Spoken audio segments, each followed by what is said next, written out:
योग दर्शन समाधिपाद सूत्र संख्या 20। सूत्र है श्रद्धा वीर्य स्मृति समाधि प्रज्ञा पूर्वक इतरे साम। तो ये जो सूत्र है पीछे सूत्र से संबंधित है। पीछे सूत्र में जो कहा गया कि भव प्रत्यय विदेह प्रकृति लयानाम, तो ये क्या कह रहे हैं कि जो असंप्रज्ञात समाधि जो प्राप्त करते हैं वो किन किन उपायों को लेकर असंप्रज्ञात समाधि प्राप्त करते हैं। तो वहाँ पर कहा गया कि जो भव प्रत्यय और उपाय प्रत्यय कहा गया। तो उपाय प्रत्यय क्या है, तो यहाँ पर कह दिए कि जो भव प्रत्यय से पृथक है उन लोग उपाय प्रत्यय वाले योगी हैं। तो भव प्रत्यय में भी दो विभाग कर दिए कि विदेह की स्थिति को बनाते हुए संप्रज्ञात समाधि को बनाते हैं कि मैं शरीर से पृथक हूँ, निमित्त मात्र हूँ, और दूसरा है प्रकृति लय, प्रकृति में सारे को विलीन करके उसमें उस प्रकार से वैराग्य उत्पन्न करके असंप्रज्ञात समाधि को प्राप्त करते हैं। तो यहाँ जो उपाय प्रत्यय कहा गया था, इस उपाय प्रत्यय के विषय में अगले जो 20वां सूत्र है उसमें कहा जा रहा है। भव प्रत्यय अर्थात संसार को देखकर, भव अर्थात संसार का ज्ञान। संसार का ज्ञान भी दो प्रकार से हो गया, एक तो स्थूल रूप में विदेह प्रकृति हो गया और विदेह योगी हो गए, और प्रकृति लय अर्थात संसार को पूरा सूक्ष्म रूप में लेके उसको नष्ट करना, ये हो गया था। जो उपाय प्रत्यय कहा गया है, ये जो आगे सूत्र में कहा गया, जो विदेह और प्रकृति लय अर्थात भव प्रत्यय से भिन्न बच गए, जो अन्य उपाय से कहते हैं उसको इतरे साम। जो उपाय प्रत्यय हो कैसे करते हैं, इसको कह रहे हैं कि इस प्रकार श्रद्धा वीर्य स्मृति समाधि और प्रज्ञा पूर्वक। शब्दार्थ देखिए, रुचि उत्साह योग संबंधी पढ़ी सुनी बातों का स्मरण, एकाग्रता और ऋतंभरा प्रज्ञा पूर्वक असंप्रज्ञात समाधि होती है। किनका? विदेह और प्रकृति लय योगियों से भिन्न योगियों की। सूत्रार्थ है, विदेह और प्रकृति लय योगियों से भिन्न योगियों की असंप्रज्ञात समाधि रुचि उत्साह स्मरण एकाग्रता और ऋतंभरा प्रज्ञा पूर्वक होती है।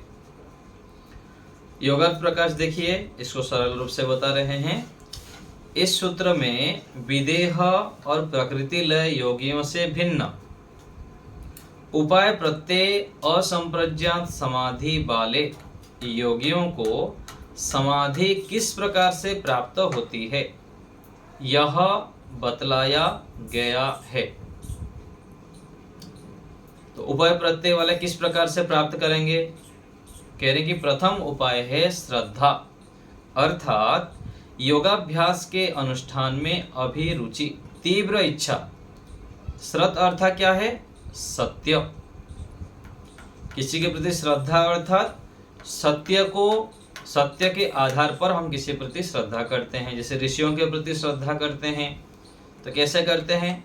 जो आर्ष ऋषि हैं, श्रेष्ठ ऋषि हैं, जो सत्य को अपने जीवन में अपनाए हैं, उनके प्रति श्रद्धा करते हैं। शास्त्रों के प्रति श्रद्धा करते हैं, तो उससे भी हमको लाभ होता है। तो श्रद्ध अर्थात सत्य। श्रद्धा का अर्थ है सत्य को धारण करने के लिए किए जाने वाला प्रयत्न तथा उसको धारण करना। श्रद्धा यदि नहीं है, एक वेद में श्रद्धा सूक्त भी आता है। तो श्रद्धा योग दर्शन में आता है कि श्रद्धा इसी में ही दिया होगा,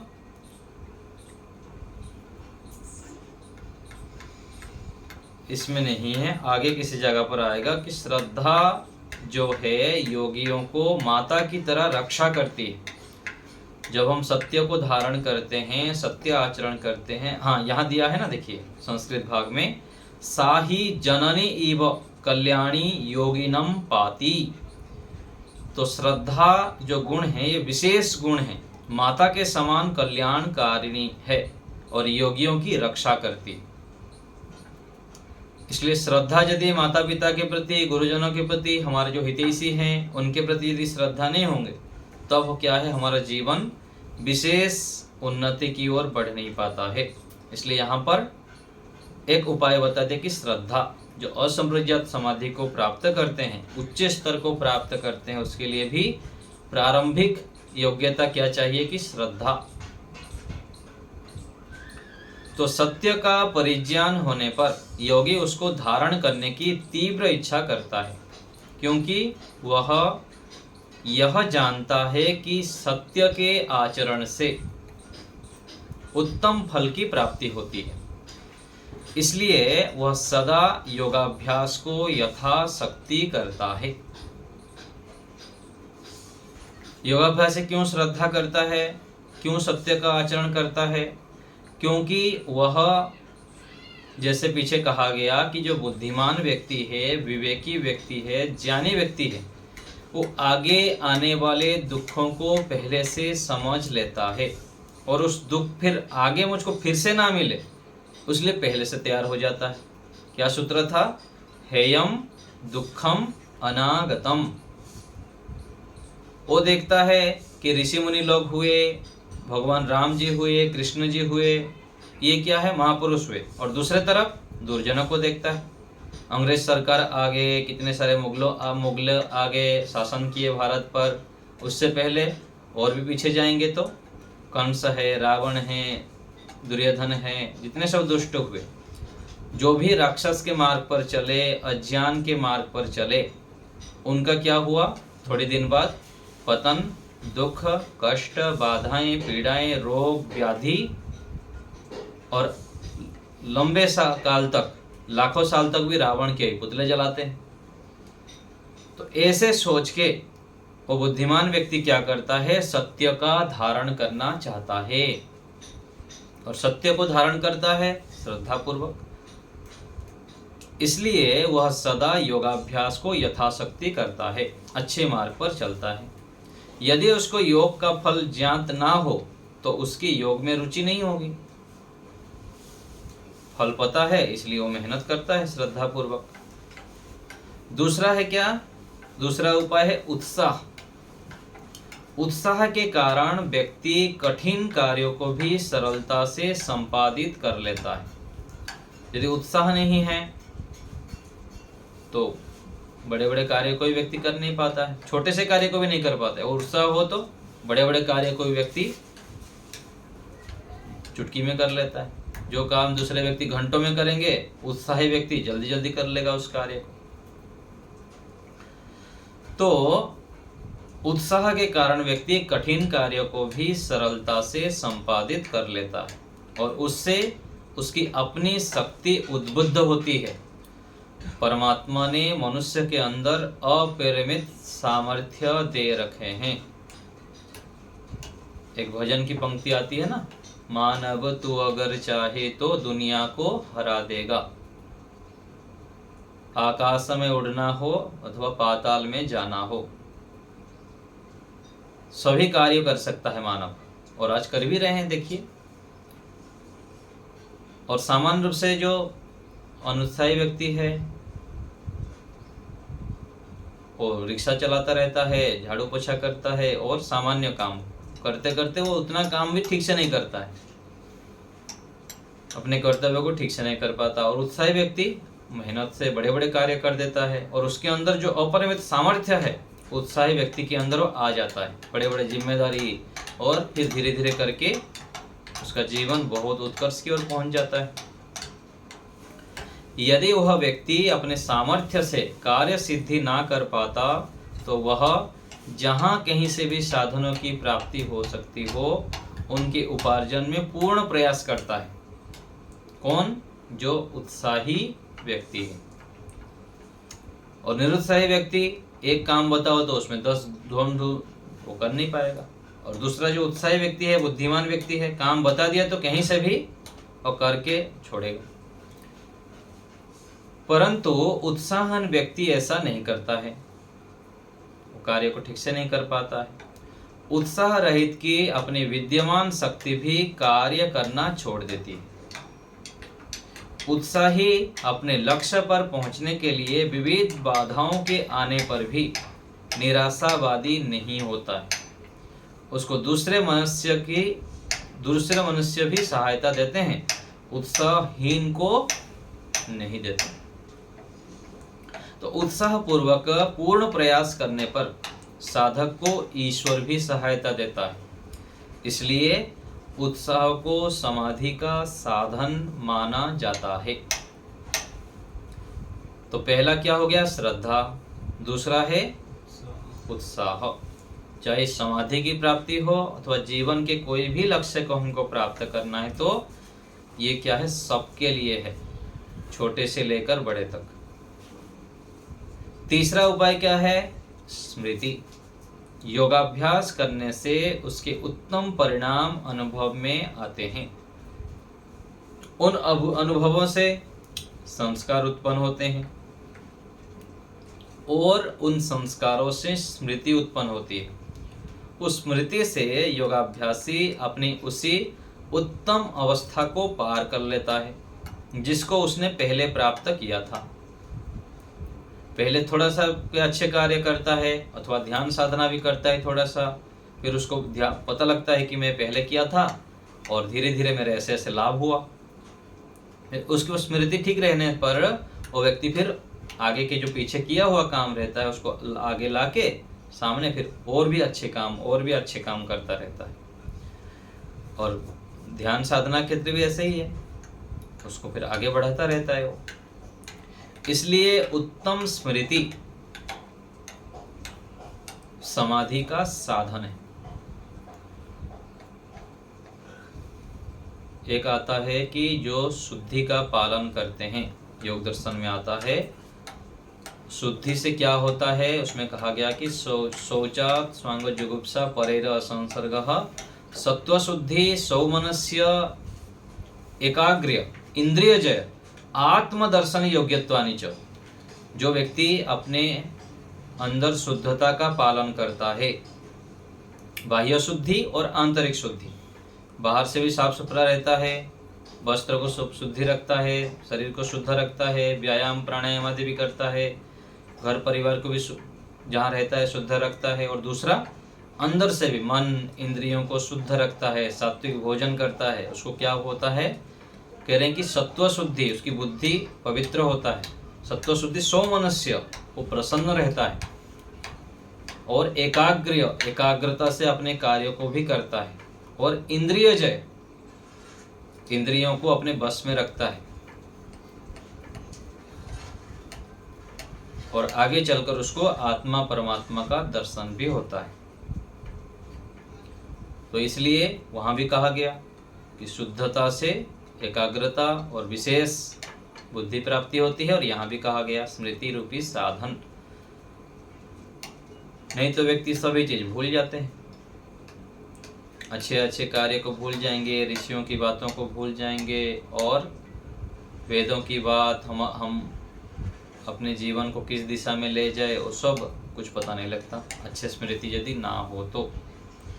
उदाहरण दे रहे हैं कि जैसे कि किसी योगाभ्यासी ने मन को जड़ मानकर उसको स्थिर करने के लिए ध्यान के समय प्रयत्न किया, उस प्रयत्न से उसको सफलता मिली। कालांतर में मन के अस्थिर होने पर पुनः उस अनुभव से जनित स्मृति के आधार पर उसने प्रयत्न किया तो उसका मन स्थिर हो गया। इसी प्रकार योगाभ्यासी अनेक उत्तम अनुभवों से जनित स्मृति के आधार पर योग को सिद्ध करता है। तो इसलिए सत्संग हम करते हैं। सत्संग में जो बात सुनते हैं, मान लीजिए 100 बातें सुनते हैं, 100 बातें सीधा हमारे दिमाग के अंदर घुस गया, जीवन में आ जाएगा, ऐसे नहीं होता है। एक एक करके भी यदि हम एक साल में 365 विचारों का संग्रह कर लिए, और हम संग्रह करें ना करें, सूक्ष्म रूप में हमारे अंदर संस्कार जाता है। जो भी हम पढ़ते हैं, सुनते हैं, देखते हैं, खाते हैं, पीते हैं और विचारते हैं, अच्छे संगति करते हैं, अच्छे सुनते हैं, अच्छे खाते हैं, अच्छे लोगों के साथ बैठते हैं, तो उसका सूक्ष्म रूप में हमारे जीवन में प्रभाव पड़ता है।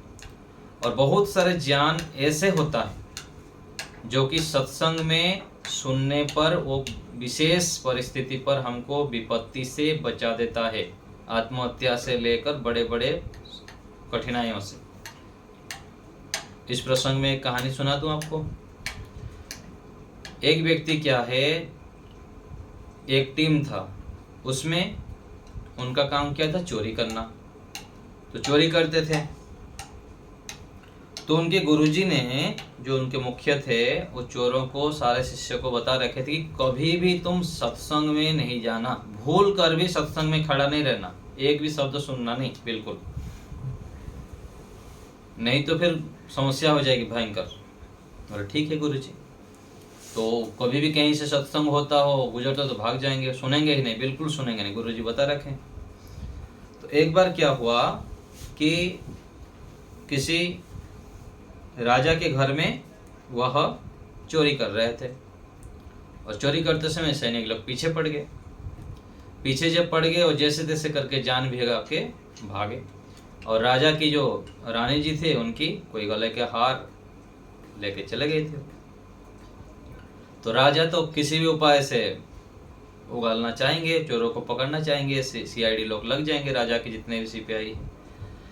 तो लग गए पीछे, और कहीं से भी कुछ किए तो उपाय, जब मिला नहीं, उनके पीछे दौड़ाते रहे। चोर क्या किए, चोर भागते भागते भागते एक बार क्या हुआ, चोरों को रास्ता नहीं देखा, चारों ओर से लोग घेर दिए हैं। तो एक चोर क्या हुआ, एक जगह पर सत्संग चल रहा था, उसके अंदर जाना पड़ा। उसको पता है सत्संग चला, नहीं तो बाहर सिपाही पकड़ लेंगे मेरे को।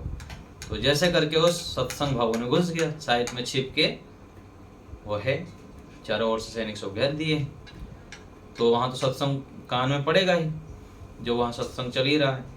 तो वहाँ सत्संग में उसके कान में पढ़ा कि ईश्वर सर्वव्यापक है, ईश्वर सब जगह रहते हैं, ईश्वर का कोई आकृति, रूप, रंग आदि नहीं होता है, कोई मूर्ति आदि नहीं होते। ईश्वर तो कण कण में व्यापक है, सबको देख ही रहे हैं। और ऐसे कोई भूत प्रेत होते नहीं, कोई अवतार लेते नहीं परमात्मा, और अवतार लेके जो पूजा करते हैं, ये करते हैं, वो कोई ठीक नहीं है, परमात्मा तो सब में है। तो ऐसे मानना क्या है भगवान को, ठीक नहीं है। तो ये कान में पड़ गया। फिर थोड़ी देर बाद सिपाही लोग चले गए, फिर वो जैसे तैसे करके जान बचा के चला। और जान का जब चल रहा था तो उसको फिर कैदी पकड़ लिए, जो हमारे सिपाही लोग थे, पकड़ के उसको बंदी में डाल दिए। लेकिन वो जो सोने का हार था उसके पास से मिला नहीं, और मिला नहीं, लेकिन उससे पकड़ लिए उसको, वो पीछे दौड़ रहे थे उसको, तो कारागार में डाल दिए उसको। और उससे किसी भी उपाय से पिटाई करके, जैसे तैसे करके उगालना चाहिए कि चोरी किया है, कहाँ रखा है बोल। तो बोलने के लिए नाराज, बोल ही नहीं रहा है, किसी भी उपाय, कितने भी उपाय कर लिए सिपाही लोग। फिर क्या किए, मंत्री जी ने एक उपाय सोचे कि ये जो लोग होते हैं ना, भोले भाले लोग हैं, ये भगवान को डरते हैं, माताओं को मानते रहते हैं, ये माता ओ माता है ना, उनकी यदि ये हो जाएगा तो फिर हम नाश हो जाएंगे, ऐसे सब अंधभक्ता श्रद्धा चलती है। तो इनको ऐसे करते हैं, एक उपाय करके इसको कैदी में डाल देते हैं अंधेरे घर में, और रात को इस प्रकार भगवान के अवतार लेके सामने आ जाएंगे, और माँ जैसे प्रकट होते हैं ना सीरियल में हम देखते हैं, इस प्रकार से प्रकट हो जाएगा, तो उसके सामने वो सच उगाल दे। तो वो क्या किए, अंधेरे में भगवान के प्रतिमा जैसा करके पूरा प्रकट हो गए कि मैं तेरा शिष्य, मेरा शिष्य है तो तुम मेरे सामने ठीक बोल, मैं तो सब जानता ही हूँ, यदि सच बता देगा तो तेरा कल्याण, नहीं तो तेरा पूरा सर्वनाश होगा, तेरा खानदान मिट जाएंगे। और ऐसे करके उसको बताए माँ प्रकट होके देवी रूप में। तो बोलने वाला ही जा रहा था, सच उगालने वाला। फिर उसको ध्यान आ गया सत्संग की बात, सत्संग में सुना था कि कोई देवी नहीं होते हैं, कुछ नहीं, परमात्मा तो कण कण में व्यापक है, और यदि ऐसा कोई होता है तो सच नहीं है। तुरंत तो रुक गया ना, ये सब कोई झूठा मुझको प्लान करके मेरे से उगालना चाहते हैं और फिर मेरे को मारेंगे बोल के वो फिर झूठ बोल दिया कि नहीं नहीं, मैं क्यों मारूं, आपके सामने तो अंतर्यामी हैं, मैं कभी झूठ थोड़ी बोलूँगा आपके सामने, आप मेरे इष्ट हैं। ऐसे करके सच उगल दिया। सच तो किया, जो ये करके अपना बता दिया, फिर उसको क्या है, मुक्ति दे ले। फिर उसको पता लग गया, देखिए यदि मैं वो सत्संग की बात मेरे कान में नहीं पड़ता तो मैं सोच उगाल देता और मेरे को फांसी में चढ़ा देते। एक बार थोड़ी देर के लिए सत्संग सुना और मेरा जीवन बदल गया। और यदि मैं लगातार सत्संग सुनो, अच्छी बातें सुनो, तो कैसे होगा मेरा जीवन, बोल के व्यक्ति फिर चोरी का काम छोड़ दिया और अच्छे काम में लग पड़ा। ये तो मैं आपको एक घटना बता रहा हूँ, ऐसे कितने आपको मिलेंगे। मेरा अपने जीवन को बता रहा हूँ मैं। एक पुस्तक, मेरे माताजी के लिए एक पुस्तक में लाने गया था कहीं पर, तो एक पुस्तक किसी से मिला मुझको, मधुर व्यवहार नाम से पुस्तक मुझको याद है, 1 रुपया या कुछ था। उस पुस्तक को लाके जब पढ़ा फिर मुझको अच्छा लगा, फिर दूसरे पुस्तक लाया, तीसरे पुस्तक लाया, ऐसे करके धीरे धीरे पुस्तक लेते आया। फिर चाय पीता था छोड़ दिया, कोल्ड ड्रिंक्स आदि पीना छोड़ा, बहुत सारे फिर जो छोटे छोटे व्यवहार में त्रुटि है वो सारा छोड़ने लग गया था। तो ये एक बात है कि जब हम अच्छे लोगों का संग करते हैं, अच्छे से जो सुनते हैं, तो हमारे बुद्धि उस प्रकार से विकसित होता है और हमारे जीवन में विशेष परिवर्तन आता है और हम कहाँ से कहाँ पहुँच जाते हैं।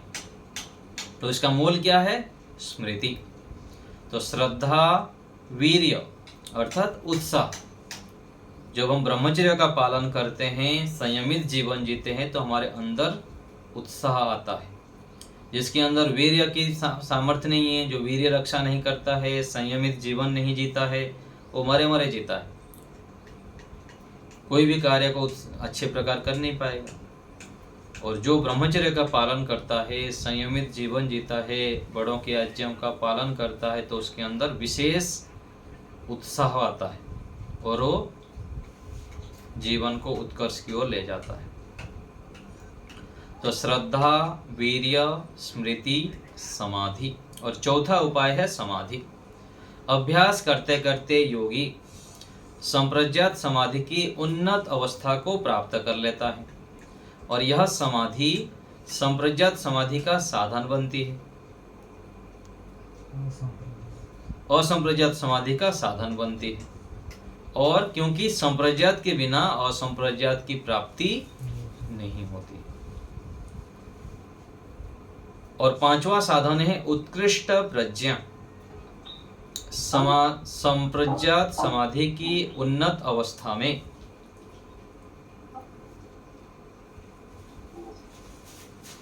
संप्रज्ञात समाधि की उन्नत अवस्था में उत्कृष्ट प्रज्ञा उत्पन्न होती है। उसको क्या कहते हैं, ऋतंभरा प्रज्ञा। और ऋतंभरा प्रज्ञा के विषय में क्या कहा गया कि सत्यम एव बिभर्ति। आगे और भी विशेष चर्चा आएंगे प्रकरण में। ऋतंभरा तत्र प्रज्ञा एक सूत्र है, तो उसमें कह रहे कि जो समाधि की उत्कृष्ट स्थिति होती है, व्यक्ति एकाग्र होता है, तो उसके बुद्धि में केवल सत्य ही प्रकट होता है, असत्य का लेस मात्र भी नहीं रहता। सामान्य रूप से व्यक्ति दोनों के उलझनों में पड़ा रहता है, क्या करूं क्या ना करूं, जो नहीं करना चाहिए उसको भी करता ही रहता है। लेकिन आगे चलकर व्यक्ति जब वो योगाभ्यास करते जाता है तो उसका बुद्धि इस प्रकार से हो जाती है, केवल सत्य को ही धारण करता है और उसी प्रकार से अपने जीवन को गढ़ता है। तो उसी को प्रज्ञा विवेक कहा जाता है। इसकी सिद्धि होने पर जड़ चेतन का अर्थात प्रकृति और जीवात्मा की पृथकता का ज्ञान होता है। उससे परवैराग्य की प्राप्ति होती है। उस परवैराग्य से असंप्रज्ञात समाधि की उपलब्धि होती है।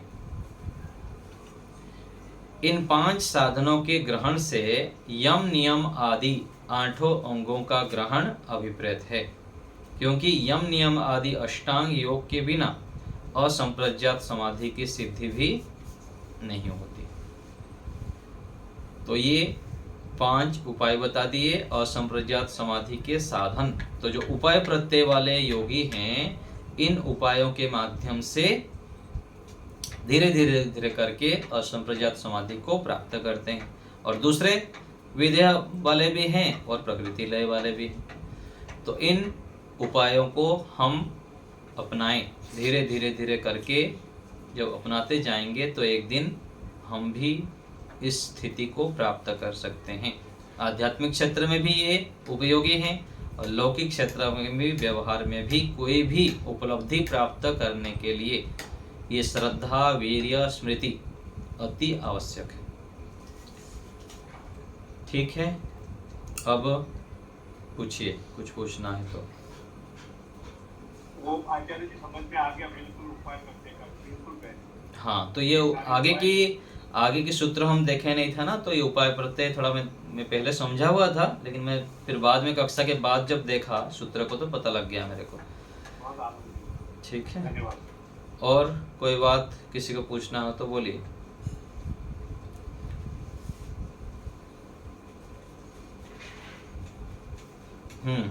बोलिए, सुदेशना बताइए।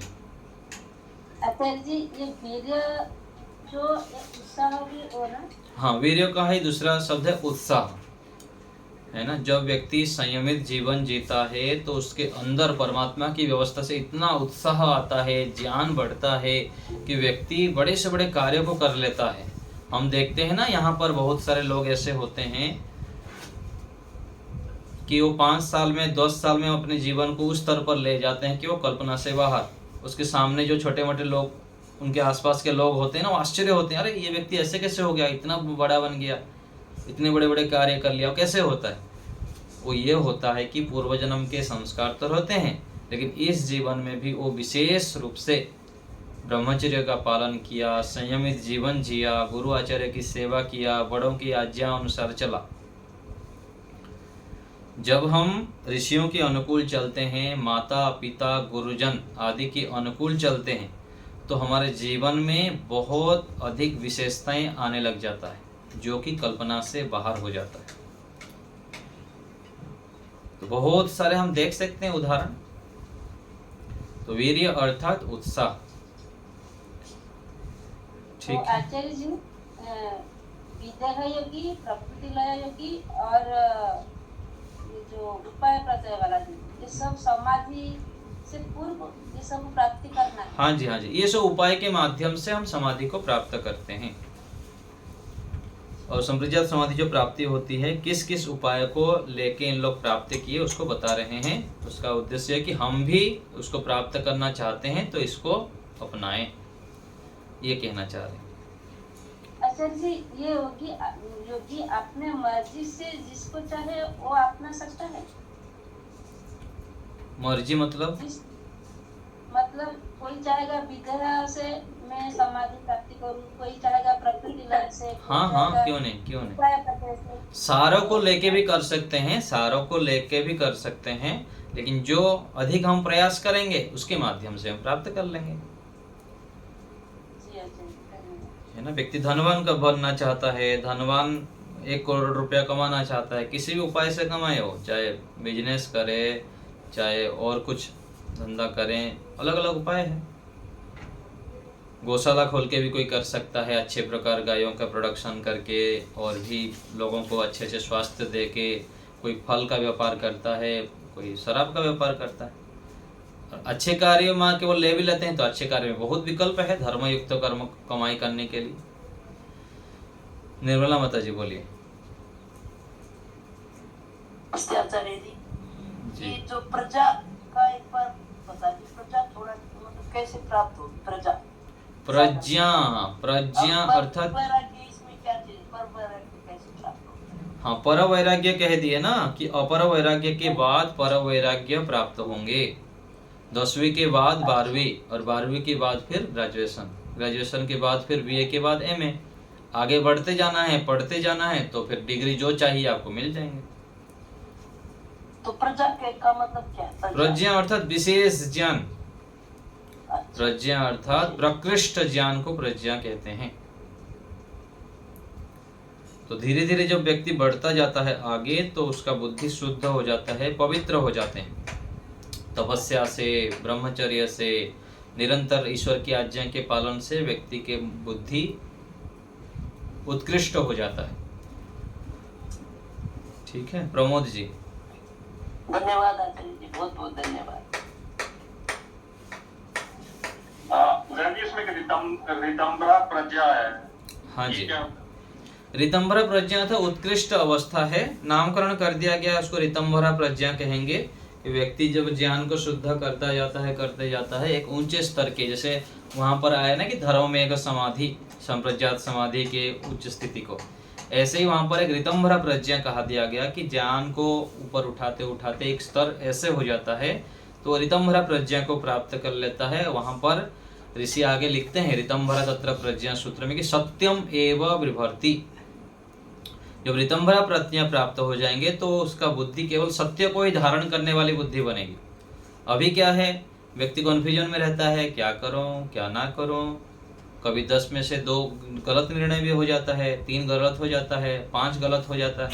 उस समय उसको सारे का उत्कृष्ट ज्ञान होने से जीवन का, संसार का, ईश्वर के विषय में, तो धीरे धीरे करके क्या होता है, वो निर्णय पूरा सत्य ही लेता है, क्योंकि चित्त शुद्ध हो जाता है, परमात्मा से जुड़ा रहता है। तो वहां उस स्थिति को कहेंगे रितंभरा प्रज्ञा बुद्धि। जैसे ये प्रज्ञात समाधि में जो उत्तम स्थिति थी उसमें हमने देखा था कि उसमें धर्ममेघ समाधि, हाँ जी धर्ममेघ समाधि, विवेक ख्याति, जो विवेक ख्याति कहा गया ना कि बुद्धि और प्रकृति की, वही चीज ही है, इसी को थोड़ा अलग नाम से कह दिए हैं। असंप्रज्ञात समाधि की जो विशिष्ट वो है। हाँ जी, असंप्रज्ञात समाधि की स्थिति है, अथवा संप्रज्ञात की भी उत्कृष्ट स्थिति में भी ये स्थिति बन जाएगी, ऐसे कुछ नहीं है, है ना। उस समय जब एकाग्र अवस्था में पहुंच जाएंगे ना, एकाग्र अवस्था को जब आगे आगे अभ्यास करते जाएंगे, निरुद्ध अवस्था को टच करते करते ही ये बुद्धि प्राप्त हो जाएंगे रितंभरा प्रज्ञा।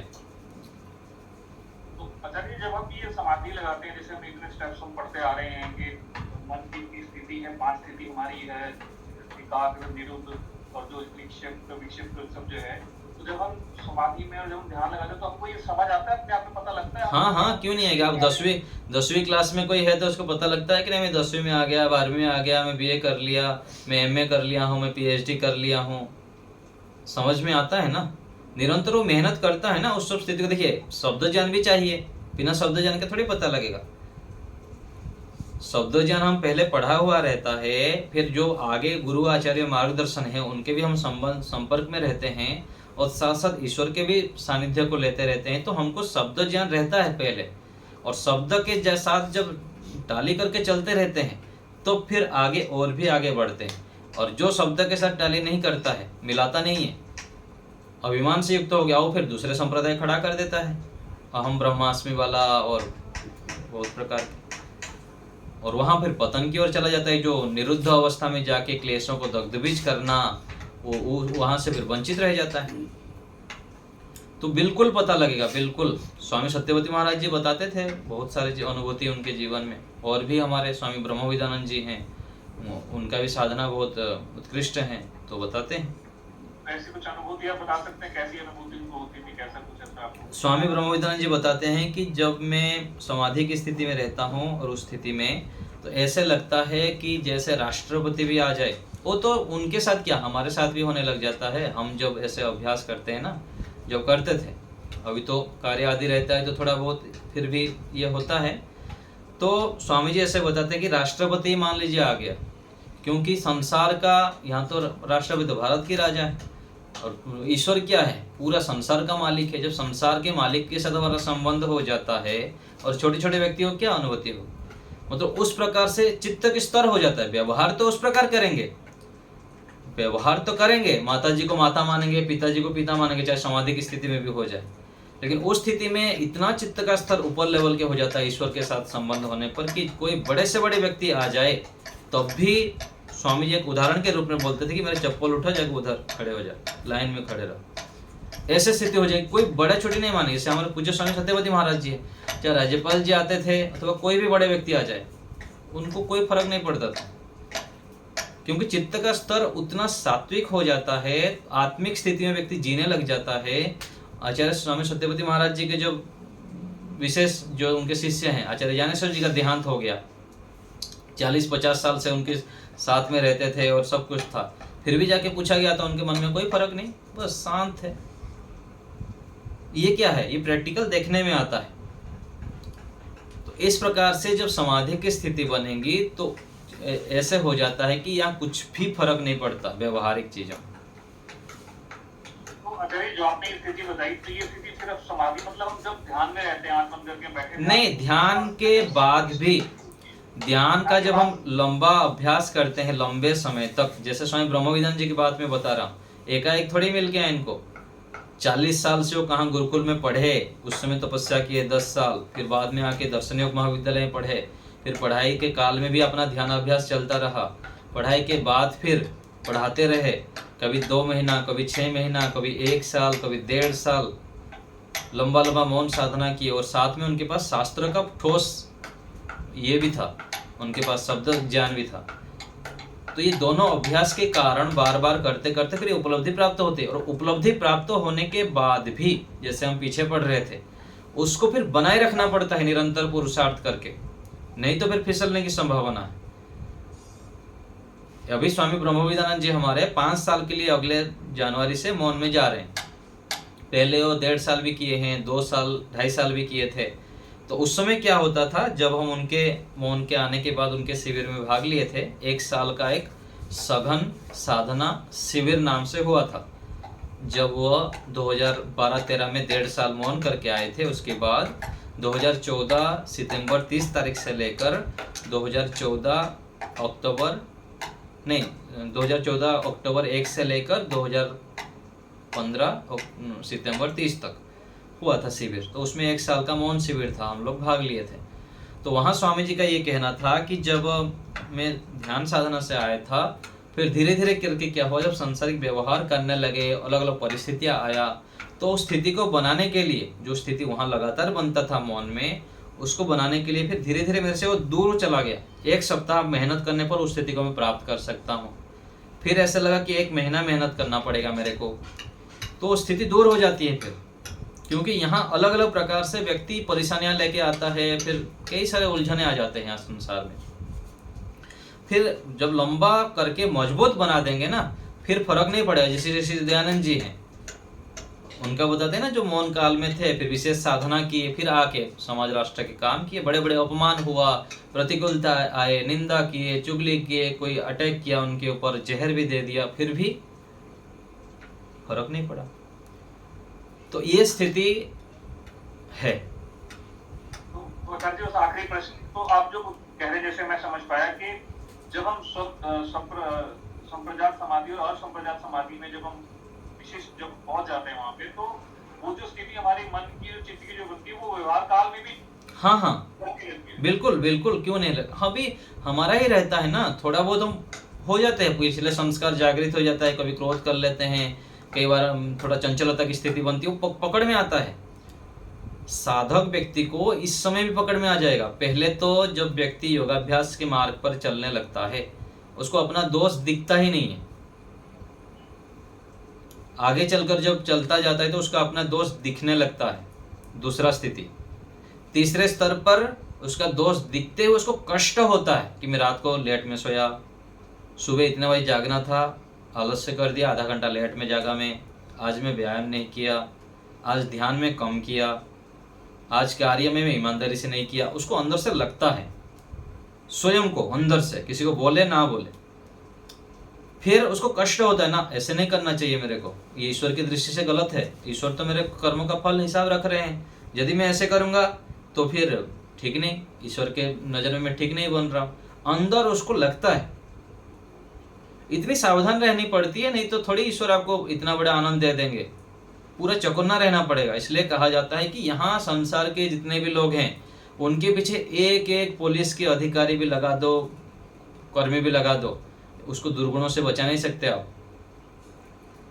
उससे विपरीत उसको अध्यात्म में ले आए, परमात्मा से जोड़ दिए, ईश्वर उसको समझ में आ जाए कि ईश्वर हमको न्यायकारी है, हर समय देख रहे हैं।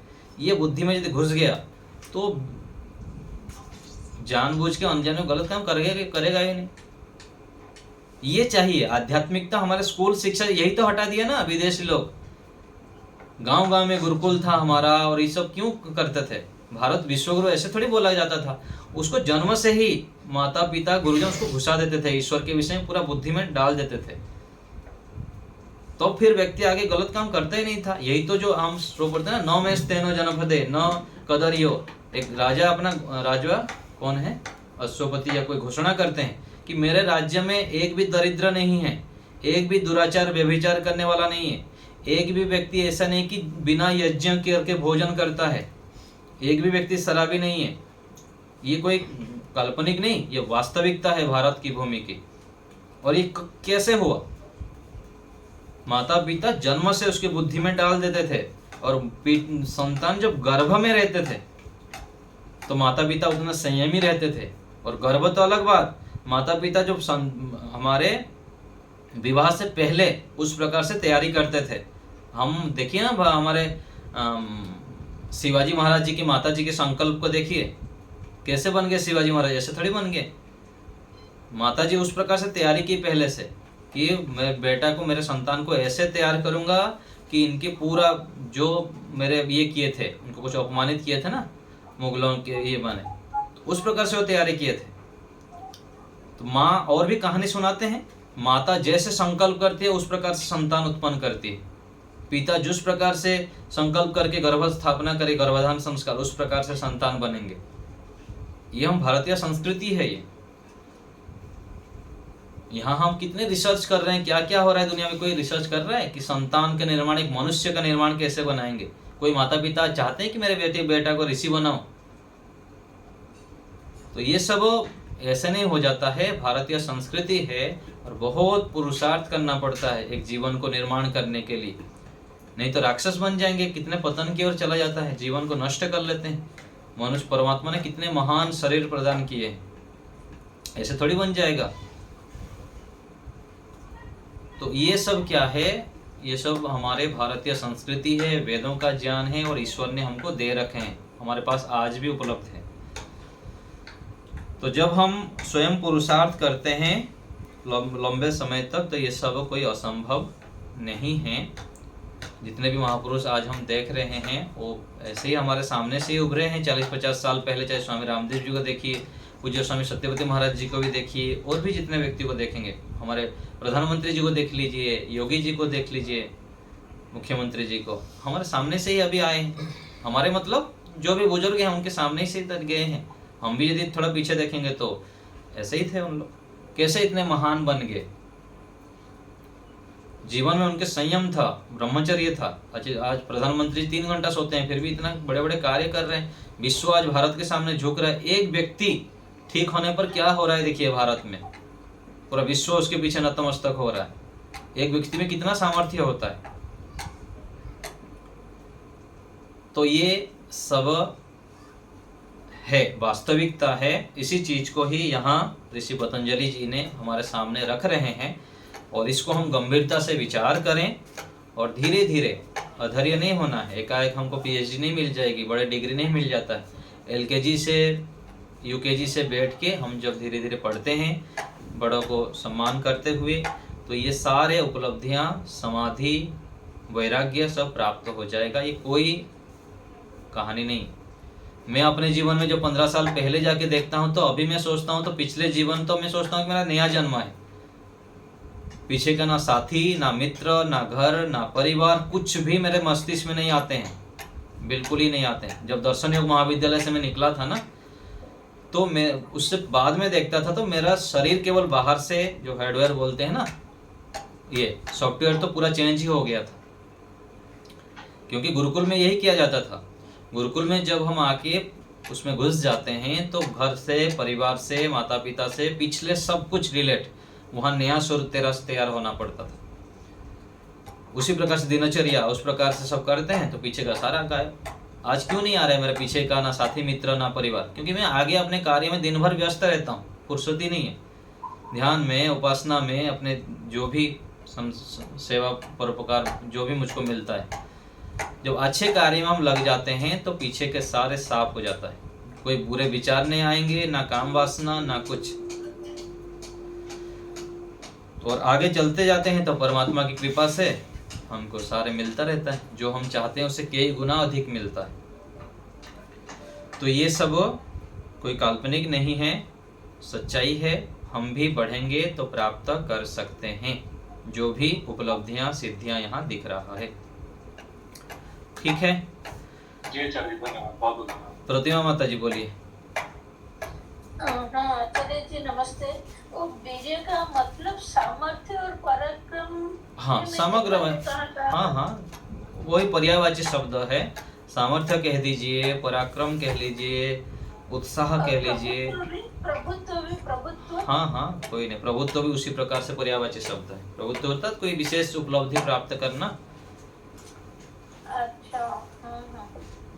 और जो यजुर्वेद में जो मंत्र है ना, तेजस्वी तेजोमयी देहि, वीर्यमसि वीर्यमयी देहि, वो वीर्य का मतलब वहाँ सामर्थ्य हाँ है। जी जी, ठीक है। हाँ ठीक है, सामर्थ्य है, पराक्रम है, उत्साह है, कुछ भी कह लीजिए, पर्यायवाची है। ठीक है, लता माता जी।